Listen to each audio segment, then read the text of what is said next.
नमस्कार दोस्तों, आज हम किस्सा सुनाएंगे कंजूस की बड़ी मज़ेदार कहानी।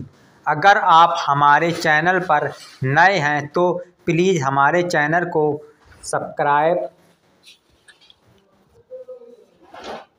सब्सक्राइब करें और वीडियो को लाइक करें और शेयर करें। बहुत समय पहले की बात है, एक बहुत ही कंजूस आदमी था। उसे आदमी का नाम था ध्यानचंद। उसे आदमी के पास धन तो बहुत था, परंतु उसने कभी किसी को दान नहीं दिया था। उसने यह प्रण ले रखा था कि जीवन में कभी किसी को कुछ भी दान नहीं करना है। उसके घर से कुछ ही दूर पर गंगा नदी बहती थी, परंतु ध्यानचंद कभी भी गंगा स्नान करने नहीं गया, क्योंकि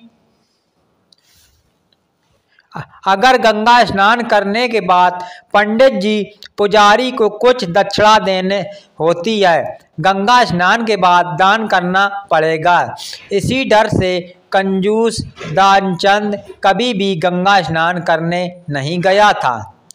ध्यानचंद की पत्नी ध्यानचंद को दान पुण्य करने के लिए कहती थी, परंतु ध्यानचंद कहता, इतनी बड़ी दुनिया में हमारा छोटा सा दान करने से क्या होगा। एक दिन दान जिंदगी की पत्नी ने कहा, देखो जी, अब तो हमारा बुढ़ापा आ गया है, आप दान पुण्य तो कुछ करते नहीं, कम से कम एक बार जाकर गंगा स्नान ही कर आओ। ध्यानचंद ने अपनी पत्नी की बात मानकर जो गंगा स्नान करने की हामी भर ली। ध्यानचंद घर से गंगा नदी के लिए निकल पड़ा। गंगा नदी उसके घर से मतलब कोई ऐसी थी 10-12 किलोमीटर दूर थी।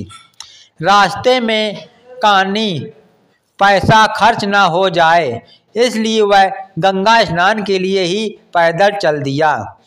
नदी के किनारे पहुंचा तो ध्यानचंद को लगा कि घाट में पर जाऊंगा तो पंडित दान दक्षिणा मांगेंगे, इसलिए वह स्नान करने के लिए मुर्दा घाट पर चला गया। मुर्दा घाट बिल्कुल सुनसान था। उसने इधर उधर देखा, दूर तक कोई नहीं था। उसने जल्दी से गंगा जी में डुबकी लगा ली और भगवान जी को घाट के वासी हैं, वे त्रिलोकीनाथ सब कुछ देख रहे थे। वह उसे ऐसा करता देख रहे थे कि भगवान तो भगवान, एक मजाक सूझी भगवान वहां पर एक पंडित का रूप बनाकर प्रकट हो गए। जैसे ही ध्यानचंद ने डुबकी लगा और बाहर निकला, पंडित रूपी भगवान बोले, यजमान की जय हो।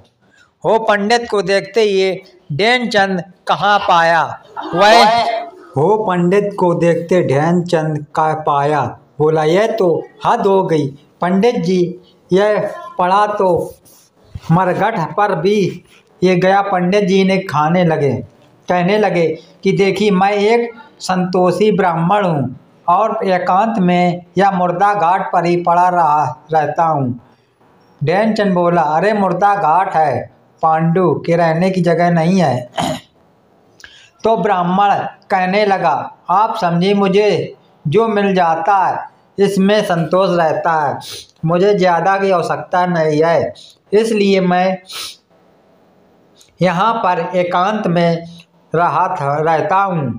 और यहाँ पर कभी कभी अगर आपके जैसा कोई यजमान आ जाता है और मेरा साल भर का इंतजाम हो जाता है, इकट्ठा कर्ज कर दे जाता है, इसलिए आप 6 महीने का इंतजाम कर दो। पंडित जी की बात सुनकर ध्यानचंद बोला, मैं पंडित जी 6 महीने के इंतजाम भी नहीं कर सकता। फिर पंडित जी बोले, तो 3 महीना कर दो। ध्यानचंद बोले, नहीं पंडित जी, मैं 3 महीने का भी नहीं कर सकता। अब भगवान रूपी पंडित जी बोले, तो ठीक है, 1 महीने का कर दो। क्या मैं 1 दिन का भी इंतजाम नहीं कर सकता? पंडित जी ने कहा कि आपको कुछ न कुछ तो दान करना ही पड़ेगा, नहीं तो हम आपको जल्द से बाहर नहीं निकलने देंगे। ठहर कर ध्यानचंद बोला कि ठीक है, मैं एक आने का दान करूँगा, वह भी उधर मेरे पास अभी कुछ भी नहीं है, इसलिए मेरे घर आकर एक आना ले जाना। पंडित जी ने ध्यानचंद को एक आना दान करने का संकल्प दिया। ध्यानचंद सोचा, मेरा घर तो यहाँ से 12 किलोमीटर दूर है और यह पंडित एक आने के लिए इतनी दूर थोड़ी आएगा, इसलिए ध्यानचंद संकल्प लेते अपने घर पर गए और पहुँचने पर शाम हो गई। इतने दूर चलकर आया था, इसलिए थक गया था, सोने ही जा रहा था, तभी उसके दरवाजे पर इस पंडित ने दस्तक दी। पंडित जी बोले, यजमान की जय हो। ध्यानचंद की पत्नी ने दरवाजा खोला और पंडित जी से बोला, क्या काम है? पंडित जी बोलो कि आपके पति जो एक आने का दान करने के लिए बोल कर आए थे। पंडित जी की पत्नी पंडित जी की बात सुनकर ध्यानचंद की पत्नी अंदर आई और बोली, अपने पति से किसी पंडित को कुछ देने की कहकर आए थे क्या? ध्यानचंद बोला, हाँ, मुझे एक पंडित मिला था। जब मैं गंगा स्नान करके निकल रहा था तो मैंने उसको एक आना देने का संकल्प लिया। तब चंद की पत्नी बोली, पंडित जी अपना एक आना लेने दरवाजे पर खड़े हैं। ध्यानचंद सोचा, वह पंडित एक आने के लिए इतनी दूर आ गया। फिर ध्यानचंद को सोचकर अपनी पत्नी से कहने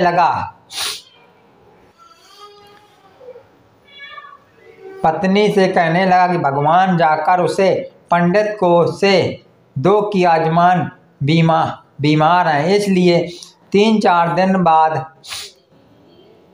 अब दान मिलेगा। एक आने की हो तो बातें ध्यानचंद खाने लगे, क्यों नहीं देते? रामचंद बोला, मैं किसी को कुछ नहीं देने वाला हूँ, जाकर उससे कह दो कि यजमान बीमार हैं, इसलिए कुछ दिन बाद आए। पत्नी ने अपना समूह लेकर पंडित जी के पास गई और बोली, महाराज, मेरे पति आज इतनी दूर पैदल चलकर आए थे, इसलिए वह थक गए हैं और बीमार हैं, इसलिए आप 3-4 दिन बाद आना। पंडित जी बोले, धन मिले या ना मिले, लेकिन मारे हुए यजमान हैं और यजमान बीमार हैं और पंडित जी चलाए जाए वापस, ऐसा तो हो नहीं सकता। जब तक कि पंडित जी स्वस्थ नहीं हो जाते तब तक हम यहीं रहेंगे, हमारा यहाँ रहने का इंतजाम कर दो। हम आपके घर ही प्रसाद बनाएंगे और यहीं पर भोजन करेंगे और यहीं पर प्रसाद ग्रहण करेंगे। ध्यानचंद की पत्नी फिर लौट कर आई। उसने अपने पति ध्यानचंद को पंडित जी की सारी बात बता दी। पंडित जी कह रहा, जब तक कि हमारे यजमान ठीक नहीं हो जाएंगे वो यहीं रहेंगे, कुछ नहीं देने वाला। तुम जाकर उसे पंडित जी से कह दो कि जुमाजी माँ गई है। ध्यानचंद का योग का अभ्यास था, इसलिए वह सांस रोक कर पद गया और बेचारी पत्नी फिर वापस आ गई और पंडित जी से कहने लगी कि पंडित जी यजमान मर गए, इसलिए आप वापस चले जाओ। पंडित जी बोले, अरे राम राम, यजमान चले गए, जब तक उसका अंतिम संस्कार नहीं हो जाएगा तब तक भला हम कैसे जा सकते हैं? पंडित जी ध्यानचंद की पत्नी से बोले, देखो तुम महिला को कहाँ भटकती फिरोगी, हम सारे गांव में यजमान के मरने की खबर कर देते हैं। पंडित जी अब सारे गांव में खबर करके ध्यानचंद की मर गए हैं। सारे गांव में ध्यानचंद के घर इकट्ठा हो गए कि लोगों ने ध्यानचंद को मुर्दा समझकर बांध लिया। आप ध्यानचंद की पत्नी ने सही में रहने लगी और उसका रो रो कर बड़ा हाल हो गया। वह रो रो कर पत्नी को बोले, बहन, यह तो तुम्हारा प्यार है, हाँ, जान वाला तो चला गया, उसके पति तुम्हारा यहाँ पर ख़त्म नहीं होगा, इसलिए धीरज रखो। ध्यानचंद पत्नी बोली, अरे किस बात का धीरज रखें, यह तो मरे नहीं। गांव वाले ध्यानचंद को बांधकर अंतिम संस्कार के लिए ले गए। ध्यानचंद की पत्नी बेचारी रोती रोती, लेकिन ध्यानचंद से ऐसा विचित्र आदमी था, इतना सब कुछ होने के बाद भी सांस रोक कर पड़ा रहा था। सबके साथ पंडित बने भगवान भी उनके पीछे पीछे चल दिए।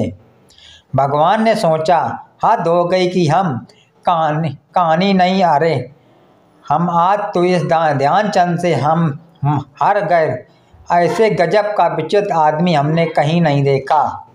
एक आना बचाने के लिए यह आदमी बिना मरे भी मरा पड़ा है और चला जा रहा है। जब ध्यानचंद को लकड़ियों पर रखा गया और केवल अग्नि लगाने की बाकी बची थी, तब पंडित रूपी भगवान बोले कि यह हमारे यजमान थे, अब इनकी मुक्ति के लिए इनके कान में कुछ मंत्र हम बोलेंगे।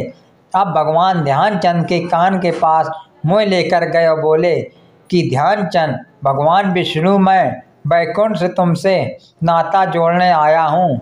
ध्यानचंद जैसा सुना कि भगवान बोले रहे, उसने धीरे धीरे आंखें खोली, लेकिन जैसे उसने देखा कि यह तो पंडित जी है, फिर से आंखें बंद कर ली। भगवान बोले, ध्यानचंद, हम हार गए, हम तुमसे कुछ नहीं लेंगे, तुम ही हमसे कुछ मांग लो।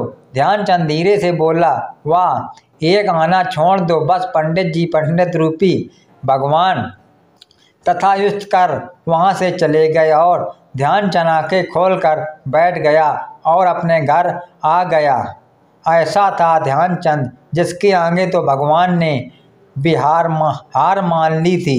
दोस्तों, अगर आपको हमारी कहानी पसंद आई हो तो प्लीज़ हमारे चैनल को सब्सक्राइब करें, वीडियो को लाइक करें और शेयर करें। राधे राधे।